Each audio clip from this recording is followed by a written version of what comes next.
பொதுவா எல்லா அரசியல் கட்சி தலைவர்களையுமே எளிதில் அணுக முடியாது. அதற்குன்னு இருக்கக்கூடிய நபர்கள் மூலியமாகத்தான் அணுக முடியும். இப்ப தாவேக்கால என்ன நிலைமை இருக்குதுன்னா, புசி ஆனதை தவிர வேற யாரு கான்டாக்ட் பண்ணாலுமே விஜய் அணுக முடியலன்ற ஒரு செட்டப் ஸ்ட்ராங் அயன் டோம் அவர் வச்சிருக்காரு. அவ்வளவு என்னன்னா அவர் மேலேயே பிராது வந்தா நாங்க எப்படி சொல்றது அப்படின்ற கேள்வி வருது. புசி ஆனந்த் பொறுத்த வரைக்கும் அவங்க அப்பாவே விளக்கிட்டாரு சார். புசி ஆனந்த் தான் இன்னைக்கு தமிழ்நாட்டுல மிகப்பெரிய அரசியல் சாணக்கியர்.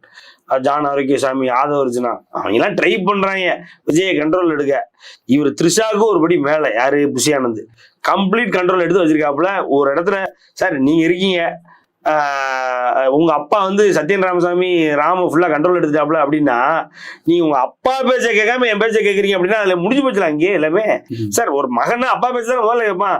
சரி அப்பாவை பிடிக்கல அப்படின்னா ரீசன் இருக்கும். இது ரீசனே இல்லாம அப்பாவை பிடிக்காம உட்காந்துருக்க மகனை எங்கேயாவது பாத்திருக்கீங்களா?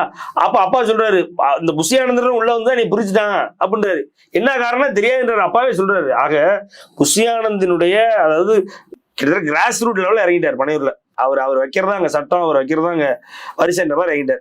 இதுல அதாவது அவர் வந்து 2000 ஓட்டுல ஜெயிச்சவர். புஷின்ற ஒரு தொகுதியில 2000 ஓட்டுல 2006ல ஜெயிச்சவர் சார். மொத்த ஓட்டு எவ்வளவுன்றது சொல்லுங்க. மொத்த ஓட்டு 3000 என்னமோ சார். மொத்தம் 2000 ஓட்டுல ஜெயிச்சாரு சார்.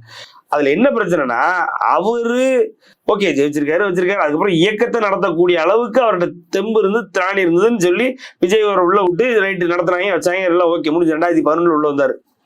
ஆனா ஒரு இவ்வளவு பெரிய 8 கோடி பேர் இருக்கக்கூடிய ஒரு இடத்துல அந்த 8 கோடி பேருடைய அரசியலை செய்ய போறோம் அப்படின்னா அதுக்கு வந்து பொலிட்டிக்கல் ஸ்ட்ராட்டஜிஸ்ட் வேணும்னு சொல்லி ஜான் ஆரோக்கியசாமி உள்ள வர்றாரு. இது விஜயனுடைய அவருடைய தாட், அவருடைய சொந்த தாட். ரெண்டாவது அவர் கிறிஸ்டின், இவரும் கிறிஸ்டின்றனால அது வந்து ஜெல்லாது ஆட்டோமேட்டிக்கா.